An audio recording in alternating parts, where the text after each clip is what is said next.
नमस्कार, आप देख रहे हैं Uttarakhand forward times of India की एक विशेष प्रस्तुति। मैं हूं ऋचा जैन कालरा। आज हमारे मेहमान हैं डॉक्टर पंकज कुमार पांडे, आईएएस अधिकारी हैं जो कि उत्तराखंड सरकार में सेक्रेटरी पीडब्ल्यूडी पुल और रेलवे विकास के कार्य में एक अहम जिम्मेदारी निभा रहे हैं। उत्तराखंड जैसे पहाड़ी राज्य में सड़कें, पुल और कनेक्टिविटी इंफ्रास्ट्रक्चर सिर्फ विकास के प्रोजेक्ट्स ही नहीं हैं, बल्कि ये लोगों, अवसरों और संभावनाओं को जोड़ने का जरिया भी हैं। रिमोट इलाकों को मेन स्ट्रीम इलाकों से जोड़ने से लेकर पर्यटन, कारोबार और स्ट्रेटेजिक नजरिए से अहम क्षेत्रों तक पहुंच को बेहतर बनाने में मजबूत कनेक्टिविटी जरूरी है। तो आइए शुरुआत करते हैं इस खास बातचीत की डॉक्टर पंकज पांडे के साथ। बहुत बहुत स्वागत है डॉक्टर पंकज थैंक यू। आपका शो में। तो क्या उत्तराखंड कोई ऐसा इंफ्रास्ट्रक्चर मॉडल बना सकता है जो डेवलपमेंट के साथ साथ नेचर का भी ख्याल रखे, क्योंकि ये एक हिमालयन स्टेट है और यहाँ पर इकोलॉजी बहुत मैटर करती है, बहुत महत्व है उसका। बिल्कुल आप ठीक कह रही हैं। हमारी सरकारें जो रही हैं पिछले कुछ टाइम से वो उनका विशेष फ़ोकस रहा है कि वो इकोलॉजी के साथ इकोनॉमी को बैलेंस किया जाए। और हम लोग जो इंफ्रास्ट्रक्चर में काम कर रहे हैं, हमारा भी फ़ोकस ये रहा है कि हम अगर सड़क बना रहे हैं, पुल बना रहे हैं, तो उसकी वजह से फर्दर कोई जो हमारी फ्रेजाइल इकोलॉजी है, उस पे डैमेज नहीं आए। उसका ध्यान रखते हुए जो ग्रीन इनिशिएटिव है, उसको लेते हुए ऐसी टेक्नोलॉजीज़ यूज़ की जाएँ जिससे कोई डैमेज नहीं हो और पब्लिक को जो सुविधाएँ चाहिए, जो ऑल वेदर कनेक्टिविटी चाहिए, जो और एक्सेस चाहिए, इकोनॉमी के लिए जो इम्पोर्टेंट चीज़ें, उसको हम क्रिएट कर सकें। तो हम लोगों ने कंटीन्यूअसली इस बैलेंस को ध्यान रखा है और आगे भी हम लोग ध्यान रखेंगे। जैसा आप लोग जानते हैं कि उत्तराखंड बनने के बाद, राज्य गठन के बाद हम लोग जो फॉरेस्ट कवर है, वो हमने बढ़ाया है। हमारा ओवरऑल जो अभी भी फॉरेस्ट और एनवायरनमेंट के मामले में काफ़ी अच्छा परफॉर्मेंस रहा है। जी। तो इसके साथ हम आगे भी कंटिन्यू करना चाहेंगे कि इकोनॉमी भी बढ़ाएँ हम अपनी और इकोलॉजी को भी साथ में लेके चलें। पीडब्ल्यूडी स्पेशली काफ़ी सारे काम कर रहा है। हम लोगों ने पिछले 3-4 साल में कई सारी नई टेक्नोलॉजी यूज़ करी हैं। प्लास्टिक का यूज़ किया हम लोगों ने, सड़क में यूज़ किया है।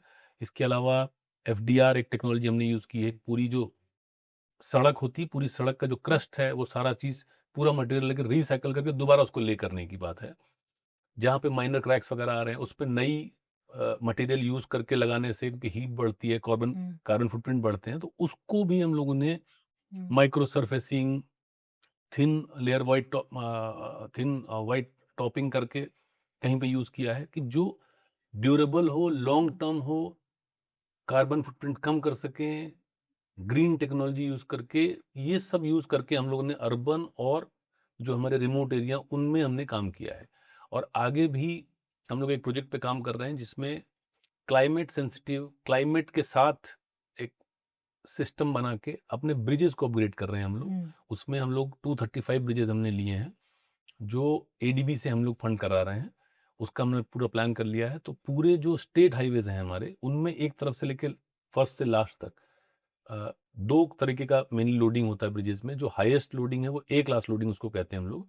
डबल लेन का हाईएस्ट लोडिंग का मतलब 80 टन या उसके आसपास के ट्रक या उसके आसपास के व्हीकल उसपे मूव कर सकते हैं उस ब्रिज पे। उसमें अपग्रेड करने जा रहे हैं। उससे फर्दर अभी छोटी-छोटी गाड़ियाँ जाती हैं, बहुत सारी गाड़ियाँ हैं, बहुत सारा ट्रैफ़िक है, बहुत सारा धुआँ हो रहा है या तमाम चीज़ें हो रही हैं। तो उसमें जब हमारा हायर लोडिंग का ब्रिज होगा तो बड़ी गाड़ी हम ले जा सकते हैं, बड़े चीज़ें एक बार में ट्रांसफ़र कर सकते हैं, ज़्यादा लॉजिस्टिक कॉस्ट घटा सकते हैं अपनी, फ़ास्ट मूवमेंट करा सकते हैं, तो उस पे भी हम लोग काम कर रहे हैं। और इस साल उम्मीद है कि वो हम लोग उसको साइन कर लेंगे लोन को और फिर उसके बाद कंस्ट्रक्शन शुरू करेंगे। हमारा टाइमलाइन हम लोग ने 5 साल रखा है, 5 साल में 235 ब्रिजेज़ अपग्रेड करेंगे। इसके अलावा कुछ हम लोग लैंडस्लाइड ट्रीटमेंट भी करने जा रहे हैं, जहाँ पे कंटीन्यूअस स्लाइड आ रहा है, जो हमारी रोड को ऑब्स्ट्रक्ट कर रहा है क्योंकि बार-बार। बहुत सारे रोड एक्सीडेंट्स, लैंडस्लाइड्स एक्चुअली के चलते भी होते एक्चुअली हैं। जी। जी। तो हम लोग का टारगेट ये है कि हम उत्तराखंड के हर एक विलेज को, हर एक एरिया को, जो इकोनॉमिक हॉटस्पॉट है हमारे, जहाँ पे टूरिस्ट जाते हम्म, हैं, उनको ऑल वेदर कनेक्टिविटी प्रोवाइड करें। ऑल वेदर कनेक्टिविटी के लिए ये ज़रूरी है कि हम स्लाइड पोर्शन को रोकें, कहीं हम्म, पे अगर सिंक हो रहा है उसको मैनेज करें, कि अगर कोई भी आदमी मूवमेंट कर रहा है तो उसको ये सोचने की ज़रूरत ना पड़े कि बारिश तेज़ हो रही है तो रोड तो नहीं कहीं बंद होगा हम्म, या स्नोफॉल हो रहा है तो कोई प्रॉब्लम तो नहीं आएगी।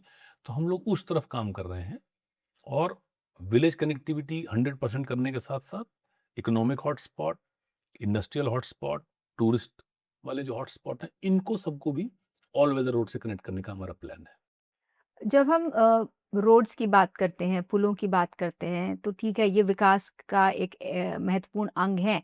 लेकिन क्या सिर्फ़ यही विकास है या विकास के मायने इससे कहीं ज़्यादा हैं? देखिए विकास हुँ। हर एक आदमी अपने नज़रिए से देखता है। जो गाँव में रहने वाले लोग हैं, अगर वो अपने वाहन से, अपने जो भी उनको रिक्वायरमेंट है, उसके साथ अपने गाँव पहुँच रहे हैं, आ रहे हैं, जा रहे हैं, तो वो उनके लिए विकास है। जो टूरिस्ट हैं, उनको अलग तरीके की फैसिलिटी चाहिए, अगर उनकी वो फैसिलिटी मिल रही है, तो उनको लगता है कि ये विकास है। तो विकास देखने का सबका एंगल अलग-अलग है। बट मुझे ऐसा लगता है कि अगर as a state, as a government हम लोग बात करें, तो लोगों को बेसिक फैसिलिटी प्रोवाइड करना, लोगों को ऑल वेदर कनेक्टिविटी से कनेक्ट करना, उनको इकोनॉमिकली एम्पावर करना, उनको जो बेसिक रिक्वायरमेंट की चीज़ें हैं, एजुकेशन, हेल्थ, उसका एक्सेस प्रोवाइड करना, अगर हम ये सब कर पाते हैं, एम्प्लॉयमेंट दे पाते हैं लोगों को, तो मुझे लगता है कि हम ये कह सकते हैं कि हम विकास कर रहे हैं या हम विकसित बन रहे हैं। जैसे माननीय प्रधानमंत्री जी का नारा है कि 2047 तक हमको देश को विकसित बनाना है। तो उसी की दिशा दिशा में हम लोग भी काम कर रहे हैं उत्तराखंड की तरफ से। हमारे तो माननीय अगले 10 मुख्यमंत्री जी सालों में भी आपका क्या विज़न है? जी, तो हम लोग बेसिकली 2047 में भारत विकसित हो, उसके लिए उत्तराखंड को भी विकसित होना चाहिए, उस पे हम लोग काम कर रहे हैं। अभी रिसेंटली हम लोगों ने एज़ पीडब्ल्यूडी सेक्रेटरी एक मैंने मास्टर प्लान लॉन्च किया है, माननीय मुख्यमंत्री जी ने उसको लॉन्च किया था। उसमें हम लोगों ने टारगेट रखे, हमने 5 साल के टारगेट रखे हैं कि 5 साल में हम क्या-क्या करना चाहते हैं। उसमें all weather connectivity to all the villages, सारे गाँव कनेक्ट करना है, सारे ब्रिजेस को अपग्रेड करना है, ए क्लास लोडिंग में लाना है, 235 हमने इस प्रोजेक्ट में लिए हैं, बाकी और भी हमें करना है। जितनी हमारी कच्ची सड़कें हैं, उनको पक्का करना है, जितने हमारे लैंडस्लाइड हैं, उनको कवर करना है 100% उसको आज के डेट में जो है वो ट्रीट करना है। पहाड़ में कई जगह पे आपने देखा होगा कि बारिश में ब्रिज डैमेज हो जाते हैं या टूट जाते हैं, तो लोग ट्रॉली से मूव कर रहे होते हैं। कई जगह पे 2 पहाड़ के बीच में ट्रॉली लगा देते हैं, उससे चलते हैं हम लोग। वो ट्रॉली ज़ीरो करना है, हमारा टारगेट है कि हम 5 साल में ट्रॉली ज़ीरो कर देंगे, कहीं पे ट्रॉली नहीं होनी चाहिए। वो थोड़ा इनह्यूमन टाइप का एक है, मजबूरी में हम लोग लगाते हैं, बट आगे जो पहले से हमारे पास ट्रॉलियाँ चल रही हैं, उनको बंद करके उनके यहाँ पे ब्रिज बना रहे हैं। हमने लगभग सारे सैंक्शन कर रखे हैं ब्रिज, वो हम पूरा कर देंगे। नई टेक्नोलॉजी जैसे मैंने पहले कहा, उसको यूज़ करेंगे।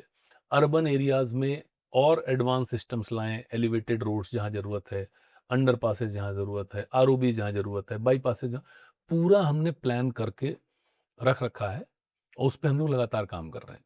तो उसी को हम आगे बढ़ाएँगे और मुझे उम्मीद है कि 10 साल के अंदर-अंदर हमारे स्टेट का इंफ्रास्ट्रक्चर जो टॉप लेवल का इंफ्रास्ट्रक्चर आप कह सकते हैं इंडिया में किसी भी स्टेट में होगा, तो निश्चित रूप से उत्तराखंड में भी होगा। जब हम इस टॉप लेवल के इंफ्रास्ट्रक्चर की बात करते हैं, तो आप क्लाइमेट चेंज की चुनौतियों का कितना ध्यान रखते हैं? देखिए जैसे मैंने पहले भी कहा कि हम लोग पहाड़ में या जहाँ पे फ्रेजाइल इकोलॉजी है, वहाँ पे हम ध्यान रखते हैं कि हम वही मटेरियल यूज़ करें जो क्लाइमेट लोकली रेजिस्टेंट अवेलेबल हो हो या या रेज़िलिएंट हो? यस, क्लाइमेट रेज़िलिएंट हो क्योंकि हम फर्दर डैमेज नहीं कर सकते, नहीं करना चाहते हैं। हम लोग हॉट मिक्स की जगह पे पहाड़ में कई जगह पे कोल्ड मिक्स यूज़ करते हैं, क्योंकि हॉट मिक्स से फ्यूम निकलते हैं, वहाँ पे हीट होती है, उससे उस एरिया में डैमेज हो सकता है, उसका हम लोग ध्यान रखते हैं। ब्रिजेस बनाते हैं तो उसके आस-पास क्या-क्या चीज़ें ध्यान रखनी है वो करते हैं। एनिमल के मूवमेंट हम लोग कहीं रिस्ट्रिक्ट नहीं करते, उसका ध्यान रखते हैं। फॉरेस्ट के साथ हम टाई अप करते हैं कि जो छोटे-छोटे एनिमल्स हैं, जैसा अभी आपने देखा होगा जो देहरादून दिल्ली बना है, उसमें भी हम लोगों ने फॉरेस्ट का 12 किलोमीटर का एलिवेटेड बनाया गया है। उसमें नीचे से बहुत सारे जानवरों के मूवमेंट देखे गए हैं, बहुत मीडिया ने भी रिपोर्ट किया। तो हम लोग जहाँ भी नया प्लान करते हैं उसमें इस सब का ध्यान रखते हैं हम कि लोकल इवन जो ट्रीज प्लांट्स हम डैमेज करते हैं, मान लीजिए हमने 100 पेड़ किसी वजह से हटाने पड़ रहे हैं, काटने पड़ रहे हैं, तो हम 200-300 को प्लान करते हैं कि हम पहले उनको पहले ट्रांसप्लांट कर लें। जितने ट्रांसप्लांट हो सकते हैं करते हैं, जो नहीं ट्रांसप्लांट हो सकते उसको फिर हम नए लगाते हैं, डबल एरिया यूज करते हैं और जो अब डिपार्टमेंटल ज़मीनें होती हैं, उनमें प्लान करते हैं। तो हम छोटी-छोटी चीज़ों का ध्यान रखते हैं कि हमारी वजह से, डिपार्टमेंट की वजह से फर्दर कोई नेगेटिव इम्पैक्ट नहीं आए एनवायरनमेंट पे। तो अभी भी हम ध्यान रखते हैं, हम लोग आगे भी ध्यान रखेंगे कि हम साथ में, जैसा मैंने पहले भी कहा था, इकोनॉमी को डेवलप करना है, but definitely with good ecology. अभी चारधाम यात्रा चल रही है, तो चारधाम यात्रा की जो माँगे हैं, उसे देखते हुए आपने इंफ्रास्ट्रक्चर को किस तरह से अपग्रेड किया है? चार धाम के लिए आज के डेट में हमारे पास डबल लेन रोड मौजूद है। डबल लेन जो पहाड़ के लिए सूटेबल विड्थ होती है, उतना हम लोगों ने बनाया हुआ है। पूरा एनएच है हमारे पास चारों धाम में। यमुनोत्री वाले स्ट्रेच में वाइडनिंग थोड़ा-सा बेंडिंग रह गई थी, वो अभी हम लोग कर रहे हैं। रुद्रप्रयाग जो केदारनाथ धाम जाने का रास्ता है, उस पे भी हम लोग काम कर रहे हैं। इसके अलावा अल्टरनेटिव रूट्स जो स्टेट की तरफ से हम लोग बनाते हैं, या जो बाईपासेस है जहाँ पे ट्रैफिक लिमिट से ज़्यादा जा रहा है, उसके लिए अल्टरनेटिव प्लान किए जा रहे हैं कि वो यानी आगे चल आने के वाले समय में चारधाम यात्रा के मल्टीपल रूट्स हो सकते हैं। डेफिनेटली अभी जो रूट हैं उनको हम वाइड कर रहे हैं। और अगर, क्योंकि ट्रैफिक हम लोग जो काम करते हैं वो कोड हमारे जो है कोड पे करते हैं कि कितने ट्रैफिक के बाद हमें डबल लेन करना है, कितने ट्रैफिक के बाद हमें 4 लेन करना है, कितने के बाद उसके आगे जाना है। पहाड़ में 4 लेन करना इकोलॉजी को डैमेज करने के बराबर हुआ, तो हम 4 लेन इसलिए नहीं करते, हम अवॉइड करते हैं। पहाड़ में डबल लेन, अगर डबल लेन से ज़्यादा ट्रैफिक आएगा तो अल्टरनेटिव रूट्स या टनल या नया रूट या कुछ और, तो उस पे भी हम लोग काम कर रहे हैं। तो जिस-जिस रूट पे हम देख रहे हैं कि आने वाले 4-5 साल में ट्रैफिक बढ़ सकता है, जैसे केदारनाथ धाम में बहुत ज़्यादा ट्रैफिक आ रहा है आजकल, तो केदारनाथ धाम का अल्टरनेटिव रूट पे हम लोग ऑलरेडी प्लान करना शुरू कर दिया। दूसरा रूट का अलाइनमेंट उस पे डिस्कशन चल रहा है। जब तक उस लिमिट तक पहुँचेगा, जब तक हम लोग नया रूट बना ले जाएँगे। इसी तरह से बद्रीनाथ के लिए। तो हम लोग कंटीन्यूअस उस पे वर्क करते रहते हैं, और जहाँ नॉर्म्स क्रॉस किया, वहाँ पे हम लोग अल्टरनेटिव में चले जाते हैं। तो क्या आने वाले समय में उत्तराखंड एक ग्लोबल धार्मिक पर्यटन का मॉडल दे सकता है? देखिए, अगर आप देखेंगे गौर से, तो हिंदू धर्म का जो एक बड़ा जो 4 धाम, जो हिंदू धर्म के 4 धाम है, उसमें से एक धाम हमारे यहाँ है, बद्रीनाथ धाम, और 4 हम मिला के बोलते हैं। दूसरा केदारनाथ धाम, एक बड़ा ज्योतिर्लिंग जो एक जगह है। फिर गंगोत्री और यमुनोत्री जो बड़ी हमारी रिवर्स हैं, जो बहुत ऑस्पिशियस, बहुत ज़्यादा जिनकी पूजा की जाती है पूरे देश दुनिया में, वो यहाँ से निकलती हैं। तो 4 बड़े लोकेशन हैं हमारे पास, जहाँ पे दुनिया से लोग आते हैं। अभी कल तक का फिगर है 45 लाख लोगों ने रजिस्टर कर लिया अपने आप को, जो उत्तराखंड में सिर्फ़ ओके, ये और जब 4 तक ये प्रोग्राम लोकेशन पे। ऑन एयर आएगा तब तक आई थिंक ये संख्या और कहीं निश्चित ज़्यादा रूप बढ़ से चुकी होगी। हम लोग का जो कैलकुलेशन, उसके हिसाब से 60 लाख हुँ। इस साल क्रॉस कर जाएगा हम लोग का। तो दुनिया से लोग ऑलरेडी आ रहे हैं यहाँ पे, क्योंकि ऐसी-ऐसी जगह है हमारे पास जो कि बहुत ज़्यादा जिनकी पूजा की जाती है, बहुत ज़्यादा जिनकी वैल्यू है। केदारनाथ धाम में बहुत ज़्यादा भीड़ हो रही है, बहुत ज़्यादा लोग आ रहे हैं। बद्रीनाथ में बहुत सारे लोग आ रहे हैं। तो ये तो ऑलरेडी ग्लोबल डेस्टिनेशन की तरह से काम कर रहा है। इसके अलावा स्टेट और लोकेशंस पे भी काम कर रहा है। जैसे हम लोग कुमाऊँ में भी काम कर रहे हैं। कुमाऊँ में जो हमारे टेम्पल्स हैं, जो बहुत पुराने-पुराने हैं, जो जिनका डिस्क्रिप्शन बहुत पुराने रिलीजियस स्क्रिप्चर्स में है, उस पे काम कर रहे हैं। उनके रोड हम लोग ठीक कर रहे हैं। जैसे जागेश्वर धाम हो गया हमारा, नैना देवी हो गई, पाताल भुवनेश्वर, पूर्णागिरि मंदिर, इनके लिए भी हम लोग काम कर रहे हैं। तो हम कुछ लोगों को उधर भी ले जाना चाहते हैं। हम चाहते हैं कि लोग वहाँ भी आके देखें। सिर्फ़ ये 4 धाम नहीं, जो मानस खंड कुमाऊँ वाला एरिया, उसको मानस खंड बोलते हैं। स्कंद पुराण में लिखा है कि वो मानस खंड है। ये केदार खंड, वो मानस खंड। तो केदार खंड के साथ-साथ मानस खंड पे भी हम लोग काम कर रहे हैं। उसके इंफ्रास्ट्रक्चर पे भी काम कर रहे हैं, और हम चाहते हैं कि लोग उधर भी जाएँ। इसके अलावा जो टूरिस्ट हमारे जो बड़े स्पॉट्स हैं, पुराने जो डेवलप्ड हैं, वो ऑलरेडी काम कर रहे हैं। नए हम लोग डेवलप कर रहे हैं। जैसे टिहरी लेक जो है हमारा, ये मतलब one of the largest man made lake है। उस पे भी हम लोग डेवलपमेंट का काम कर रहे हैं। उसको हम ग्लोबल डेस्टिनेशन की तरह डेवलप करना चाह रहे हैं। तो उसकी कनेक्टिविटी, उसके चारों तरफ का एक्सेस, उस पे भी काम हम लोग कर रहे हैं। आने वाले टाइम में आप देखेंगे कि हम लोग टिहरी लेक को भी एक बड़ा ग्लोबल डेस्टिनेशन की तरह से हम प्रोजेक्ट करेंगे। जब इतनी बड़ी संख्या में तीर्थयात्री लाखों की संख्या में आप कह रहे हैं 60 लाख हो सकते हैं, तो चुनौती क्या किस तरह से बढ़ जाती है? बिल्कुल आपने ठीक कहा, क्योंकि यहाँ हमारी आबादी है 1.25 हुँ। करोड़, और 5 से 6 करोड़ लोग करीब ट्रैवल कर रहे हैं हमारे स्टेट में हुँ। हर साल। तो जो भी हमारे पास रिसोर्सेज़ हैं, वो तो हमारे लिए ही सफिशिएंट हैं। तो निश्चित रूप से वो हमारे लिए चैलेंज होता है, क्योंकि सड़कों की ज़रूरत हमारे जो स्टेट के लोग हैं उनके लिए उतनी रिक्वायरमेंट नहीं है। अब लेकिन 6 करोड़ और आते हैं, उनके लिए हमको करना पड़ता है सब कुछ। तो रिसोर्स का तो इश्यू रहता ही है हमारे लिए। फिर जो लोग बाहर से आते हैं उनको एक फैसिलिटी देनी है, उनको एक अच्छा इंफ्रास्ट्रक्चर, अच्छा फ़ील आना चाहिए, उसके लिए काफ़ी सारा हम लोग को लगता है। बट वो हमारी इकोनॉमी से भी कनेक्टेड है। जो लोग ट्रैवल कर रहे हैं यहाँ पे, वो उनकी वजह से बहुत हमारी इकोनॉमी पे बहुत इम्पैक्ट रहता है। तो अब इतने लोग आते हैं तो उसका फ़ायदा भी है और चैलेंजेस भी हैं, कि चैलेंजेस यही हैं जो मैंने बताया आपको, कि रिसोर्स पे हमारे बड़ा ड्रेन है वो। फिर तो फिर बहुत कई सारा बार ये भी कहा जी। जाता है कि रिसोर्सेज जो है वो टूरिज्म इंफ्रास्ट्रक्चर को अपग्रेड करने में ज़्यादा यूज़ हो जाते हैं, जबकि जो रिमोट इलाकों में जो लोग रहने वाले हैं उन तक नहीं पहुंचते। नहीं, ये मैं इस बात से सहमत नहीं हूँ आपके, क्योंकि जैसे मैंने शुरू में भी कहा कि हर एक गाँव को ऑल वेदर कनेक्टिविटी देना, ये हमारा टारगेट है। उस पे हम लोग लगातार काम कर रहे हैं। तो ऐसे में हमारा जो पहाड़ी जी। इलाके हैं वहाँ चुनौती बड़ी क्या है, कि सड़क बनाना चुनौती है या उसे सुरक्षित रखना चुनौती है? देखिए, बनाना भी चुनौती है और सुरक्षित रखना भी चुनौती है, क्योंकि जैसा हम लोग बात कर रहे हैं, इसमें क्लाइमेट, इकोलॉजी को ध्यान में रखते हुए प्लान करना बहुत बड़ा काम है। उसके बाद फॉरेस्ट के अंदर से सड़क बनाना, फिर पेड़ों का ध्यान रखना, फिर बनने के बाद स्लाइड के इश्यूज़ आ रहे हैं, कहीं पे पानी के इश्यूज़ आ जाते हैं। उनको सबको भी मैनेज करना, मतलब जो जैसे आप प्लेन में देखते हैं, तो प्लेन में कोई चक्कर नहीं है। आप आराम से बनाइए, कोई दिक्कत नहीं है इसमें। पहाड़ के अपने कंस्ट्रक्शन के इश्यूज़ हैं, सारा मटेरियल आप नीचे से लेके जा रहे हैं, लेबर यहाँ से लेके जा रहे हैं, मशीन लेके जा रहे हैं। फिर उसका मेंटेन करना भी उतना ही है। हमारा 1 साल में जो बारिश होती है, जो मानसून होता है, उसमें आप ये मान के चलिए कि 25% टोटल इंफ्रास्ट्रक्चर का हमारा डैमेज हो जाता है। हर साल। हर साल डैमेज होता है। तो उसको हमको फिर से पहले बनाना है, उसके अलावा एडिशनल भी बनाना है, तो वो और वो ऐसे बनाना है कि जल्दी खराब ना ज हो। जी, बिल्कुल। हम बनाते उसी तरीके का हैं, लेकिन रिवर है, रिवर ने नीचे से काट दिया, सड़क सिंक कर गई, हमें फिर से बनाना है। स्लाइड आ गया, क्योंकि जियोलॉजी हम लोग चेक करते हैं, बट कई बार ये अंदर ऐसे फैक्टर आ जाते हैं कि you never know. Minor earthquakes, tremors आते रहते हैं पहाड़ में, जैसा आप लोगों को पता है। तो कहीं पे भी हमने कटिंग की, ट्रेमर आया, पूरा स्लाइड आ गया। तो ये सब इश्यूज़ रहते हैं पहाड़ में मोस्ट ऑफ द टाइम। फिर एनिमल्स वगैरह का मूवमेंट भी रहता है कहीं-कहीं पे। बहुत जगहों पे पहाड़ है, जंगल है, तो एनिमल्स का मूवमेंट होगा, उसको ध्यान रखना है हमें। जो रिवर्स आ रही हैं पहाड़ के में से नदियाँ निकल रही हैं, उनका ध्यान रखना है। कहीं पे छोटे-छोटे सोर्स हम लोग बोलते हैं, झरने होते हैं, जो अपने आप पानी निकल रहा होता है नीचे से, उनको हमें डैमेज नहीं करना है, क्योंकि वो बहुत लोकल क्लाइमेट और लोकल उसकी वजह से वहाँ से हो रहा है।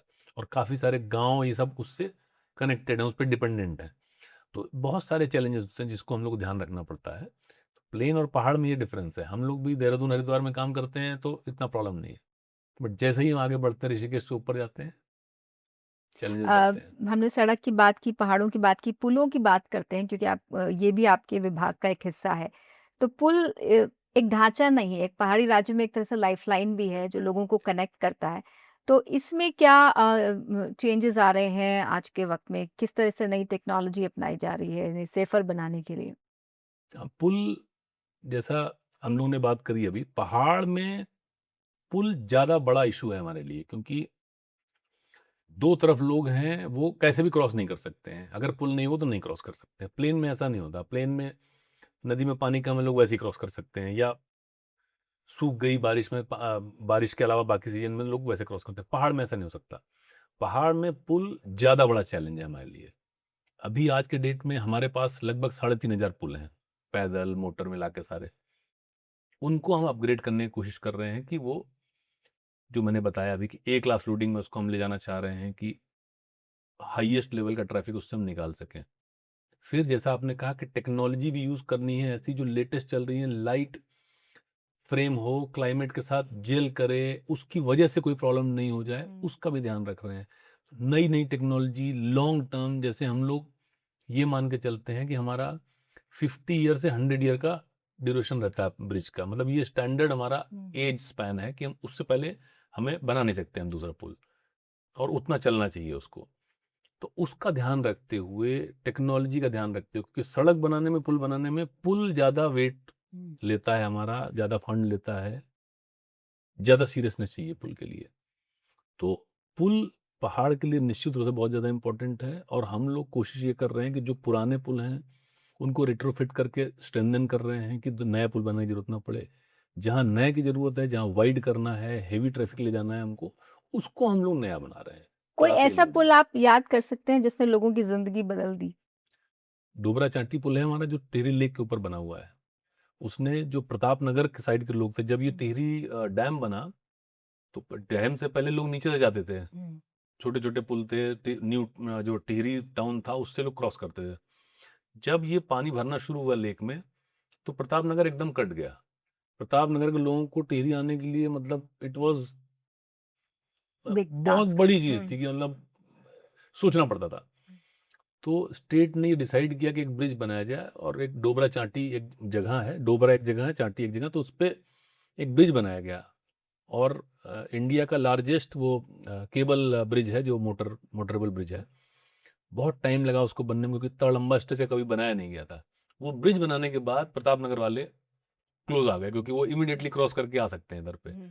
वहाँ से new Tehri I think 6-7 kilometre है जहाँ से ब्रिज है वो, तो आराम से आ सकते हैं। तो वो एक मेजर चेंज उसने लाया। एक हम अभी यहाँ बना रहे हैं, सिंगटाली में हमने सैंक्शन किया अभी वो टिहरी साइड और पौड़ी साइड को जोड़ रहा है। उसके नीचे और ऊपर 30, 40 किलोमीटर दूर पे पुल है।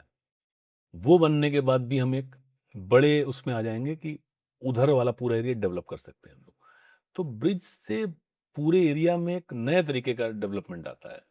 चलिए रोपवेज़ की भी बात करते हैं। रोपवेज़ पर भी उत्तराखंड में काम चल रहा है, तो क्या ये एक ट्रांसपोर्ट का बेहतर मॉडल हो सकता है? क्योंकि रश इतना बढ़ रहा है, जैसा आपने कहा कि 6 करोड़ टूरिस्ट आते हैं इससे बहुत कम तो यहाँ की आबादी है। तो क्या ये आने वाले समय में एक फ्यूचर मोड ऑफ ट्रांसपोर्ट होगा?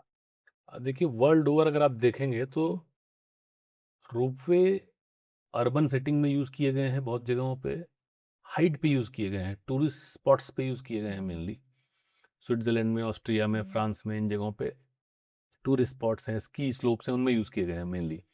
हमारे यहाँ पे 2-3 रोपवे हैं जो 20-30, 40-40 साल से चल रहे हैं।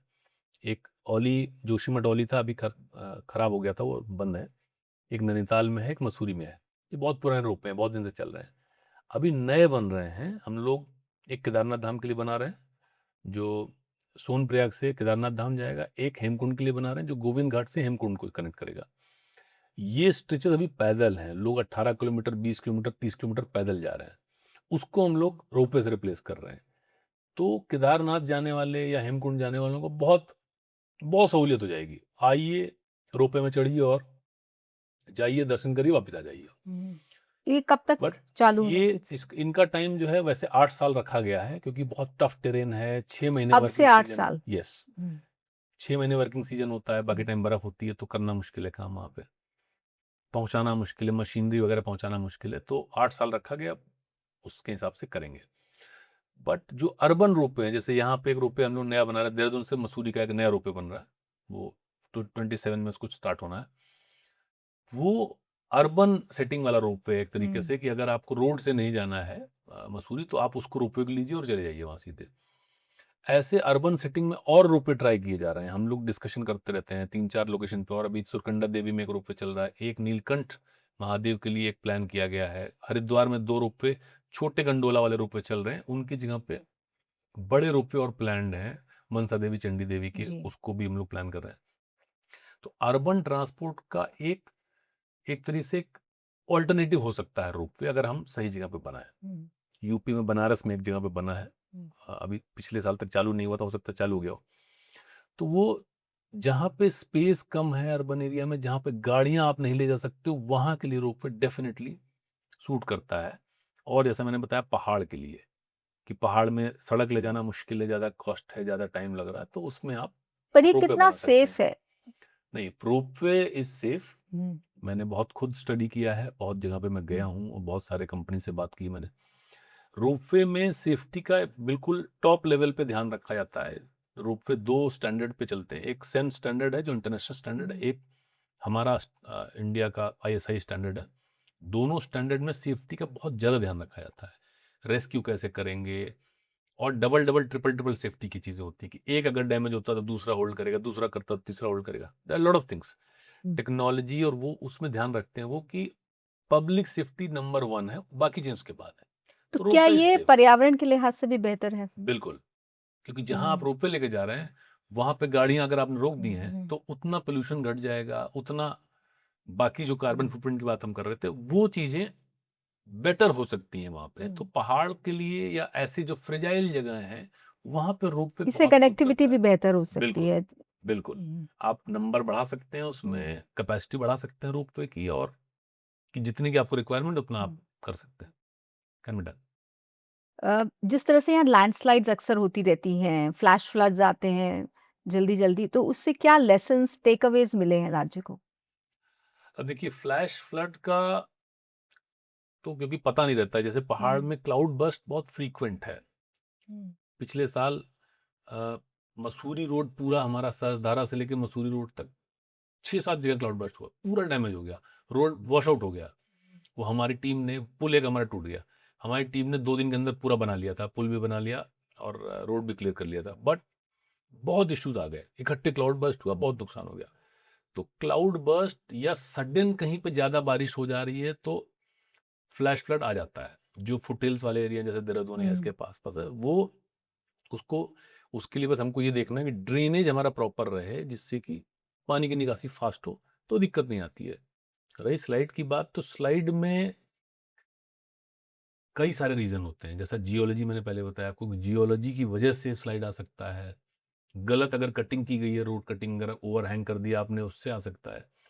और हेवी रेन्स और बाकी जो ट्रिमर्स वगैरह हैं, उनके फैक्टर्स हैं, कई सारे फैक्टर्स हैं। तो जो इम्पोर्टेंट रूट्स वगैरह हैं, उनमें तो हम लोग ट्रीटमेंट प्लान करते हैं, पहले से भी प्लान करते हैं। सीज़न में रोड ओपन रखने के लिए मशीनें प्लान करते हैं, हर साइड पे हमारी मशीनें होती हैं कि हम हुँ। पब्लिक को परेशानी नहीं हो, कैसे उसको हैंडल करें।